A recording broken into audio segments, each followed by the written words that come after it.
जब देखा तब तोरे लारे चुआ लाए बेटा ही नहीं का रे चुआ ता पानी लारी कोर भैलू धनिया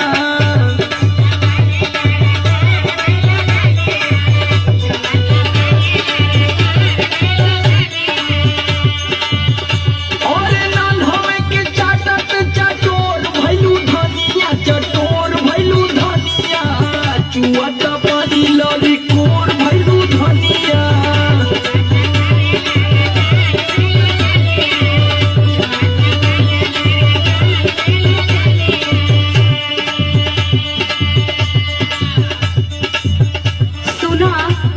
हम बस अपने खातिर थोड़ो मांगतानी कि इतना बहुत तेज फुटकत पड़ा।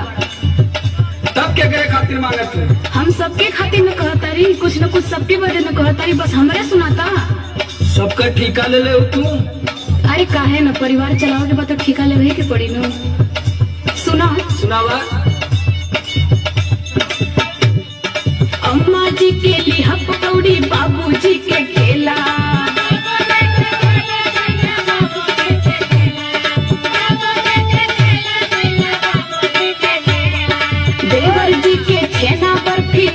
जी के पेड़ा। अरे तो सबका टीका मैं ले लेगा जाके हप्पी से और विक्की यादव से पूछा जब बचौले रही हा भीड़िया के रेलावा में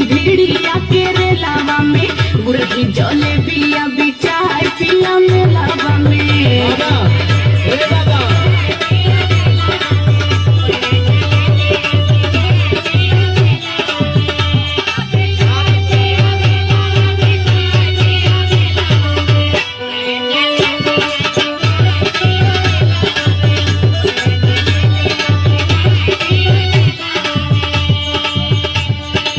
अच्छा ये बताओ कि अब इन कलियां गए ललू बाजारे न?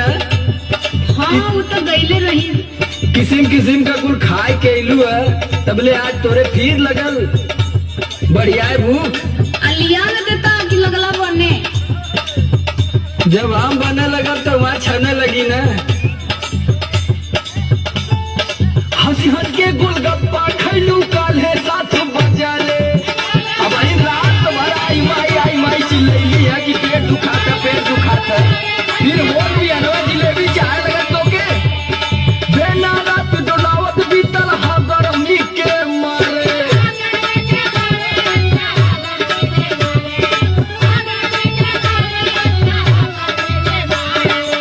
खाए के फिर जोरा जोर कैलू धनिया यार जोर कैलू धनिया चुआता पानी लरी कोर भैलू धनिया देखा कि तोर दिन पर दिन मान बढ़ल जाता जब से काशी स्टूडियो के राम यादव के मेहरारू के साथे में रह थी तो रो पेट में हलम आके फूकत है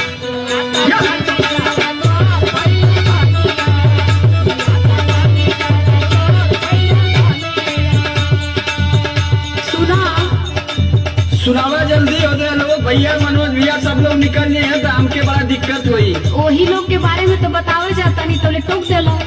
उधर में तुनी भैया भी लेके बाइक अपन निकल गए हुआ है। हाँ ते लोग को बात मत मनिया टका तोड़ मानी सुना हमार बात एकदम ध्यान में रखी के जइहा बोल झटका बोल चरखी झलुआ पे मत चढ़िया कितनो के हो कही अब कहीं हमके सिखाई तू बैल यार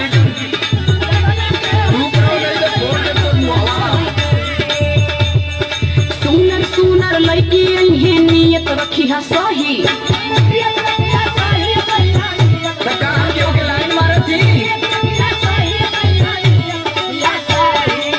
समर आलोक ना भुलाई जइहा खेलावा में गुरही जले बिया बिचाए पिया मेलावा में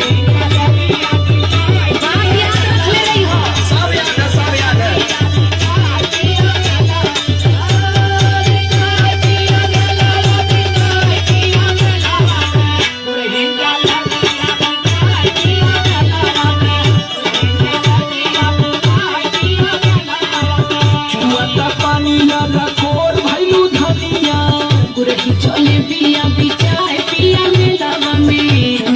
पानी ला